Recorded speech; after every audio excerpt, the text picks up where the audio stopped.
भाभी की समझदारी दिल छू लेने वाली कहानी। लड़के वाले मेरी ननद को देखकर जा चुके थे। उनके चेहरों से हमेशा की तरह नकारात्मक प्रतिक्रिया ही देखने को मिली थी। कोई कमी नहीं थी उनमें। पढ़ी लिखी, कमाऊ, अच्छी कद काटी की, नैन नक्श भी अच्छे ही कहे जाएंगे। रंग ही तो सांवला है। नकारात्मक उत्तर मिलने पर सब यही सोचकर संतोष कर लेते कि जब जब कुदरत चाहेगी तभी रिश्ता तय होगा। लेकिन दीदी बेचारी बुझ सी जाती थी। उम्र भी तो कोई चीज होती है। इस मई को दीदी पूरी 30 साल की हो चुकी हैं। ज्यों ज्यों उम्र बढ़ेगी त्यों त्यों रिश्ता मिलना और कठिन हो जाएगा। सोच सोच कर मेरे सास ससुर को रात भर नींद नहीं आती थी। लेकिन जिससे भी तो संबंध नहीं जोड़ा जा सकता ना। कम से कम मानसिक स्तर तो मिलना ही चाहिए। एक सांवले रंग के कारण उसे विवाह करके कुएं में तो नहीं धकेल सकते। सोचकर सास ससुर अपने मन को समझाते रहते। मेरे पति नीरज दीदी से साल भर छोटे थे। लेकिन जब दीदी का रिश्ता किसी तरह भी होने में नहीं आ रहा था तो मेरे सास ससुर को बेटे नीरज का विवाह करना पड़ा। था भी तो हमारा प्रेम विवाह। मेरे परिवार वाले भी मेरे विवाह को लेकर अपने आप को असुरक्षित महसूस कर रहे थे। उन्होंने भी जोर दिया तो उन्हें मानना पड़ा। आखिर कब तक इंतजार करते। मेरे पति नीरज अपनी दीदी को बहुत प्यार करते थे। आखिर क्यों नहीं करते।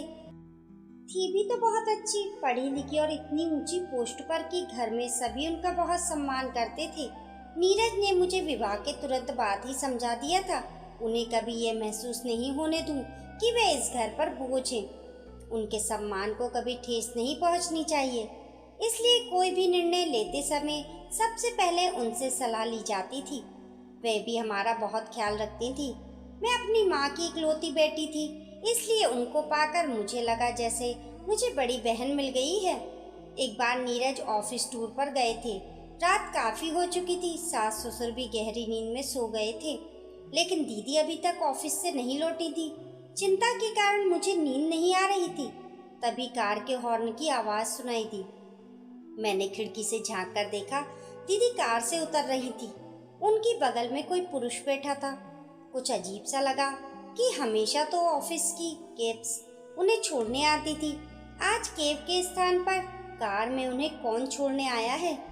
मुझे जागता देखकर उन्होंने पूछा, सोई नहीं अभी तक? आपका इंतजार कर रही थी। आपके घर लौटने से पहले मुझे नींद कैसे आ सकती है, मेरी अच्छी दीदी। मैंने उनके गले में बाहें डालते हुए उनके चेहरे पर खोजी नजर डालते हुए कहा, आपके लिए खाना लगा दूं? नहीं, आज ऑफिस में ही खा लिया था। अब तू जाकर सो। गुड नाइट दीदी, मैंने कहा और सोने चली गई। लेकिन आंखों में नींद कहाँ। दिमाग में विचार आने लगे कि कोई तो बात है। पिछले कुछ दिनों से दीदी कुछ परेशान और खोई खोई सी रहती हैं।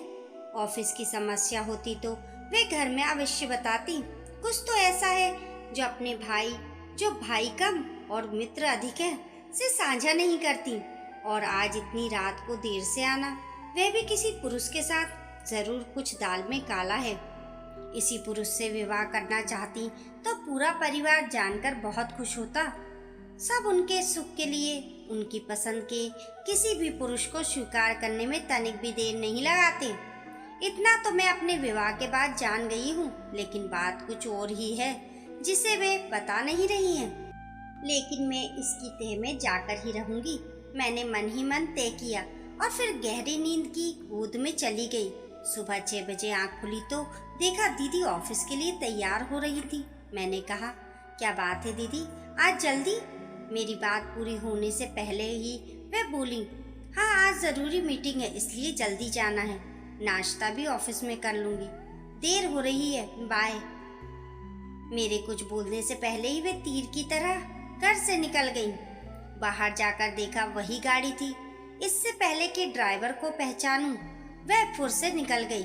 अब तो मुझे पक्का यकीन हो गया कि अवश्य दीदी किसी गलत पुरुष के चुंगल में फंस गई हैं। हो ना हो वह विवाहित है।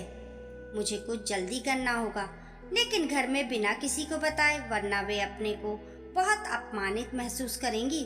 रात को वही व्यक्ति दीदी को छोड़ने आया। आज उसकी शक्ल की थोड़ी सी झलक देखने को मिली थी, क्योंकि मैं पहले से ही घात लगाए बैठी थी। सास ससुर ने जब देर से आने का कारण पूछा तो बिना रुके अपने कमरे की ओर जाते हुए थके स्वर में बोली, ऑफिस में मीटिंग थी, थक गई हूँ, सोने जा रही हूँ। आजकल क्या हो गया है इस लड़की को, बिना खाए सो जाती है। छोड़ दे ऐसी नौकरी, हमें नहीं चाहिए, ना खाने का ठिकाना ना सोने का। माँ बड़बड़ाने लगी तो मैंने उन्हें शांत कराया कि चिंता ना करें, मैं उनका खाना उनके कमरे में पहुंचा दूंगी, वे निश्चिंत होकर सो जाएं। मैं खाना लेकर उनके कमरे में गई तो देखा वे फोन पर किसी से बातें कर रही थी। मुझे देखते ही फोन कट कर दिया। मेरे अनुरोध करने पर उन्होंने थोड़ा सा खाया। खाना खाते हुए मैंने पाया कि पहले के विपरीत वे अपनी आंखें चुराते हुए खाने को जैसे निगल रही थी। कुछ भी पूछना उचित नहीं लगा। उनके बर्तन उनके लाख मना करने पर भी उठाकर लौट आई। 2 दिन बाद नीरज लौटने वाले थे। मैं अपनी सास से शॉपिंग का बहाना करके घर से सीधी दीदी के ऑफिस पहुंच गई। मुझे अचानक आया देखकर एक बार तो वे घबरा गई कि ऐसी क्या जरूरत पड़ गई कि मुझे ऑफिस आना पड़ा। मैंने उनके चेहरे के भाव भांपते हुए कहा, अरे दीदी कोई खास बात नहीं, यहाँ मैं कुछ काम से आई थी, सोचा आपसे मिलती चलूं। आजकल आप घर देर से आती हैं, इसलिए आपसे मिलना ही कहाँ हो पाता है। चलो ना दीदी, आज ऑफिस से छुट्टी ले लो, घर चलते हैं। नहीं, बहुत काम है, बॉस छुट्टी नहीं देगा। पूछकर तो देखो, शायद मिल जाए। अच्छा, कोशिश करती हूँ, कहे उन्होंने जबरदस्ती मुस्कुराने की कोशिश की। फिर बॉस के कमरे में चली गई। बॉस के ऑफिस से निकलती तो वह भी उनके साथ था। अरे ये तो वही आदमी है जो दीदी को छोड़ने आता है। मेरे मुंह से बेशक्ता निकला। मैंने चारों ओर नजर डाली। अच्छा हुआ आसपास कोई नहीं था। दीदी को इजाजत मिल गई थी। उनका बॉस उन्हें बाहर तक छोड़ने आया, इसका मुझे कोई औचित्य नहीं लगा। मैंने उनको कुरेदने के लिए कहा, वाह दीदी, बड़ी शान है आपकी, आपका बॉस आपको बाहर तक छोड़ने आया। ऑफिस के सभी लोगों को आपसे ईर्ष्या होती होगी। दीदी फीकी सी हंसी हंस दी, कुछ बोली नहीं। सास भी दीदी को जल्दी आया देखकर बहुत खुश हुई। रात को सभी गहरी नींद में सो रहे थे कि अचानक दीदी के कमरे से उल्टियां करने की आवाजें आने लगी। मैं उनके कमरे की तरफ लपकी। वे कुर्सी पर निढाल पड़ी थी। मैंने उनके माथे पर हाथ फेरते हुए कहा, क्या बात है दीदी, ऐसा तो हमने कुछ खाया नहीं कि आपको नुकसान करे, फिर बदहजमी कैसे हो गई आपको। फिर अचानक मेरा माथा ठनका कि कहीं दीदी। मैंने उनके दोनों कंधे हिलाते हुए कहा, दीदी कहीं आपका बॉस। सच बताओ दीदी, इसलिए आप इतनी सुस्त, बताओ ना दीदी।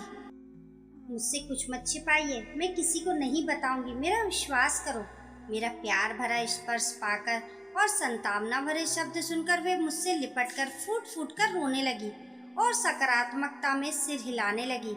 मैं सकते में आ गई कि कहीं ऐसी स्थिति ना हो कि अबॉर्शन भी ना करवाया जा सके। मैंने कहा, दीदी आप बिल्कुल ना घबराएं, मैं आपकी पूरी मदद करूंगी, बस आप सारी बात मुझे सुना दीजिए। जरूर उसने आपको धोखा दिया है, दीदी ने धीरे धीरे कहना शुरू किया। ये बॉस नए नए ट्रांसफर होकर मेरे ऑफिस में आए थे।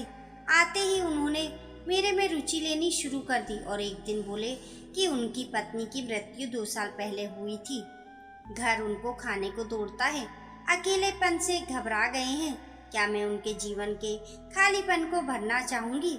मैंने सोचा शादी तो मुझे करनी ही है, इसलिए मैंने उनके प्रस्ताव को स्वीकृति दे दी। मैंने उनसे कहा कि वे मेरे मम्मी पापा से मिल लें। उन्होंने कहा कि ठीक है, वे जल्दी घर आएंगे।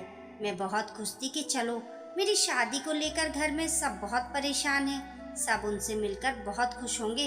एक दिन उन्होंने मुझे अपने घर पर आमंत्रित किया कि शादी से पहले मैं उनका घर तो देख लूं, जिसमें मुझे भविष्य में रहना है। मैं उनकी बातों में आ गई और उनके साथ उनके घर चली गई। वहाँ उनके चेहरे से उनका बनावटी मुखौटा उतर गया। उन्होंने मेरे साथ बलात्कार किया और धमकी दी कि यदि मैंने किसी को बताया तो उनके कैमरे में मेरे ऐसे फोटो हैं जिन्हें देखकर मैं किसी को मुंह दिखाने लायक नहीं रहूंगी। होश में आने के बाद जब मैंने पूरे कमरे में नजर दौड़ाई तो मुझे पल भर की भी देर न लगी ये समझने में कि वह शादीशुदा है। उस समय उसकी पत्नी कहीं गई हुई थी। मैं क्या करती, बदनामी के डर से मुंह बंद कर रखा था। मैं लुट गई, अब क्या करूं, कहकर फिर फूट फूट कर रोने लगी। तब मैंने उनको अपने से लिपटाते हुए कहा, आप चिंता ना करें दीदी, अब देखती हूँ वह कैसे आपको ब्लैकमेल करता है।